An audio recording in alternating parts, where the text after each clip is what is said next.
இந்திய திருநாட்டின் 76வது குடியரசு தின விழாவினை முன்னிட்டு திண்டுக்கல் மாவட்ட விளையாட்டு அரங்கில் மாவட்ட ஆட்சித்தலைவர் பூங்கொடி தேசிய கொடியினை ஏற்றி வைத்து மரியாதை செலுத்தினார்.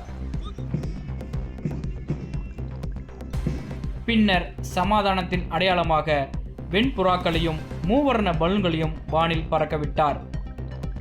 சுதந்திர போராட்ட தியாகிகள் மற்றும் தியாகிகளின் வாரிசுகளுக்கும் மொழிப்போர் தியாகிகளுக்கும் பொன்னாடை அணிவித்து மரியாதை செலுத்தினார். மாவட்ட ஆட்சியர் பூங்கொடி மற்றும் மாவட்ட காவல் கண்காணிப்பாளர் பிரதீப் ஆகியோர் திறந்த வாகனத்தில் சென்று காவல்துறையினரின் அணிவகுப்பையும் பார்வையிட்டனர். திண்டுக்கல் மாநகர காவல்துறை, தீயணைப்புத்துறை, ஊர்காவல் படை மற்றும் தேசிய மாணவர் படையினரின் அணிவகுப்பு மரியாதையும் ஏற்றுக்கொண்டனர்.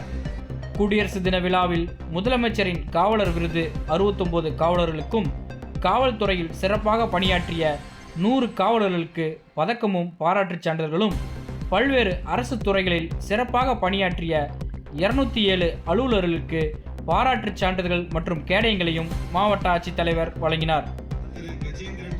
நிகழ்ச்சியில் முன்னாள் படை வீரர்கள், மாற்றுத்திறனாளிகள் நலத்துறை, வருவாய்த்துறை, வேளாண்மைத்துறை, கூட்டுறவுத்துறை உட்பட பல்வேறு அரசு துறைகள் சார்பில் 97 பயனாளிகளுக்கு 1,15,00,000 ரூபாய் மதிப்பிலான நலத்திட்ட உதவிகளையும் மாவட்ட ஆட்சியர் வழங்கினார்.